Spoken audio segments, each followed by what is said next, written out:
Ô Dieu, dans ta parole, tu nous enseignes ce paradoxe. Heureux ceux qui pleurent, car ils seront consolés. Et ce paradoxe, qui est exprimé dans ce qu'on appelle les béatitudes, et je voudrais m'y appuyer pour notre peuple, pour celles et ceux que tu m'as confiés, et pour moi-même. Paradoxe parce que si un peuple pleure, c'est parce qu'il a été dans toutes ses forces vaincu par celui qui exerce sur lui du pouvoir.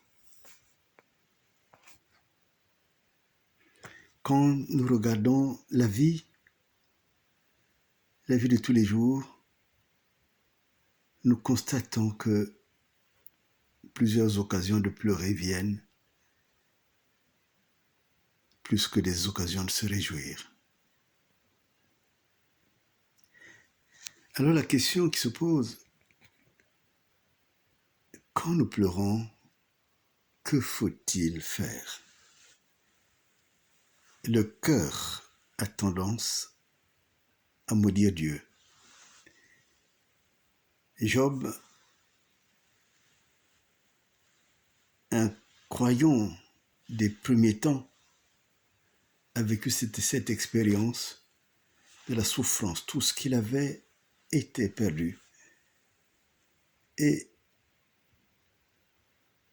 sa femme lui donne un conseil. Maudis Dieu et meurs. Parce que ce Dieu qui ne répond pas, ce Dieu qui ne voit pas le danger arriver sur son serviteur, ne mérite pas pour cette femme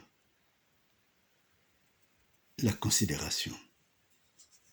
Et la vie du serviteur qui est rendu à l'état de malheureux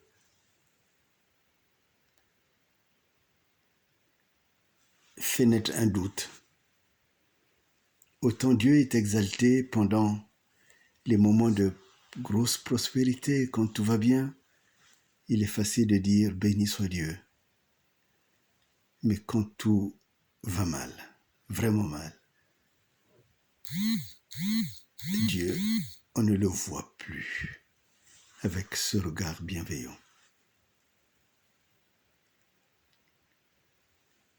Et c'est pour cela que aujourd'hui, ce passage retient mon attention. Heureux ceux qui pleurent, car ils seront consolés. Ils seront consolés non pas par ceux qui font pleurer, pas par les événements qui font pleurer, mais par ceux qui ont la capacité de retirer la souffrance, ou par celui qui est plus fort que celui qui opprime un peuple, qui opprime son conjoint, qui opprime sa conjointe. Et alors, sous cet angle-là, ce verset devient une bonne nouvelle. Une nouvelle qui est dite à celui qui pleure qu'il y a un consolateur pour toi, qui est prêt, qui est proche, qui a commencé déjà, qui a travaillé pour que tu sois consolé. Ce consolateur, au moment où tu pleures, tu ne le vois pas. Ce consolateur paraît absent, paraît même insouciant. En fait, non. c'est lui qui, dès l'approche de la menace, dès l'approche du danger, arrive à te dire, ne crains pas, je suis là. Alors, c'est pour cela qu'au début de cette année, je voudrais tirer la leçon de ce passage.